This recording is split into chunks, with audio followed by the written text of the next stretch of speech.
Hello everyone, welcome back to our soil mechanics video lecture series. In our previous sessions, we explored the different types of soil water and the concept of capillarity, all dealing with how water behaves inside the pore spaces of the soil. In today's video, let us focus on the permeability measurement in laboratory, a key property that controls seepage, drainage, and stability of various geotechnical engineering structures. Um, By the end of this video, you will understand what permeability of soil is all about, how it is measured in the laboratory using constant head and various variable head methods, and the formulas, interpretation, and importance of the engineering design. So, before going to the topic, let us recap what permeability is all about. As we all know, permeability is the ability of soil to allow water to flow through its pore spaces.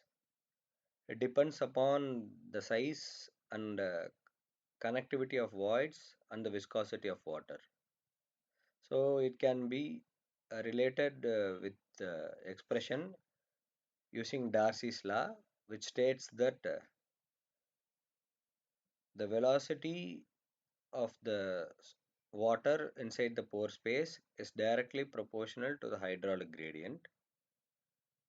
So the discharge can be calculated with the expression Q is equal to K into I into A, as we all know.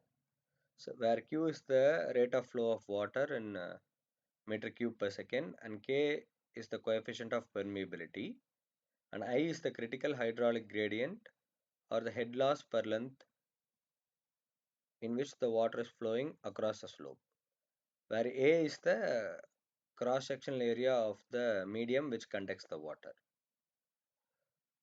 So the main objective of this video is to calculate the value of K, that is the coefficient of permeability, by constant head and variable head methods.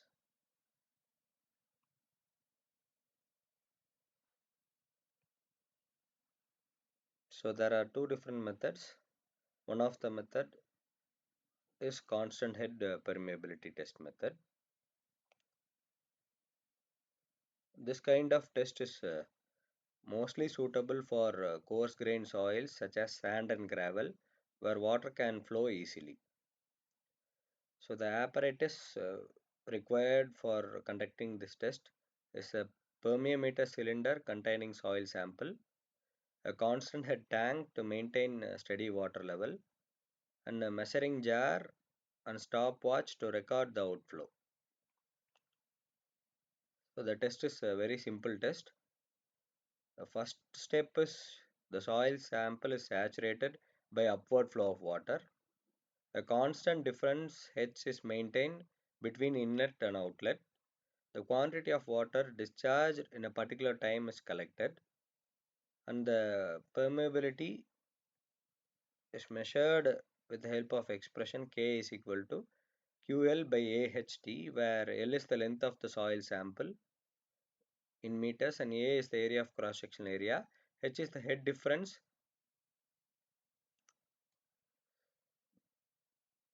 in which the water level is maintained at a particular height, and Q is the volume of water which is discharged at a particular interval of time.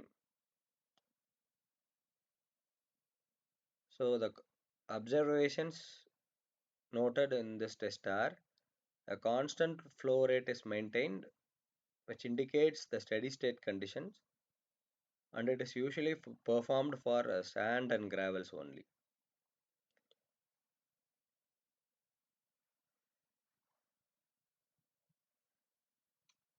The next kind of test is falling head or variable head permeability test. This kind of test is used for fine grained soils such as silts, clay, where the water flows very slowly. The apparatus setup consists of a permeameter with soil sample and a standpipe connected to the top where water level can fall gradually, and a stopwatch is required for measuring the time for the fall in head. It is also based on the principle of Darcy's law, but the slight difference is there will be a decrease in head with respect to time, and the flow will be unsteady, whereas the flow is steady in case of constant head permeability test. If there is increase in head, there will be maximum flow, and due due to fall in head, the flow gradually decreases, and the time required for the water to run out gradually decreases with the decrease in head of the soil.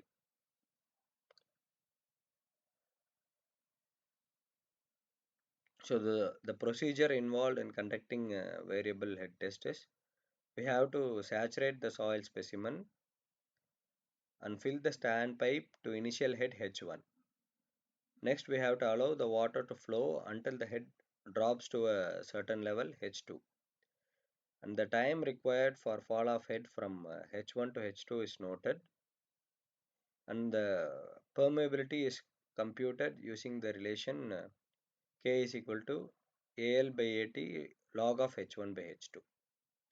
So A is the area of the standpipe, L is the length of soil sample, and capital A is the area of soil sample, and T is the time required for decrease in head from H1 to H2.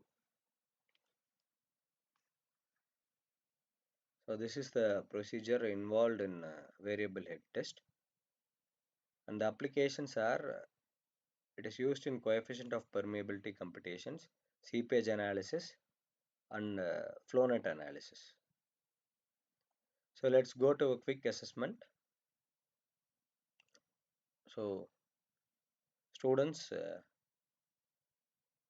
please answer what a standpipe is and why it is used, and what is the minimum diameter of the soil sample which is used in the test, and for the permeometer apparatus, what are all the dimensions involved, that is the length of soil sample, diameter of the soil sample, and various other dimensional parameters of the units involved in the test. So these are all the references which have uh, so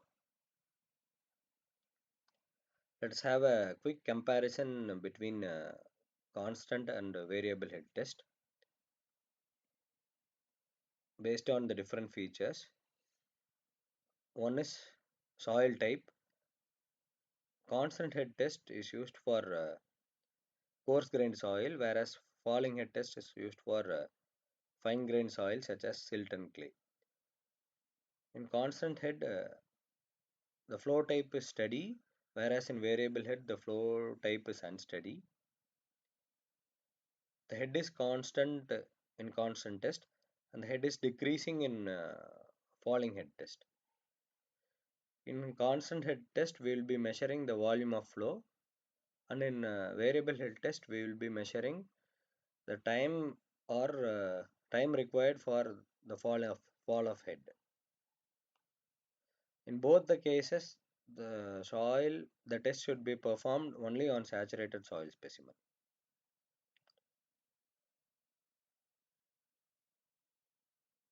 So thank you for listening to this video.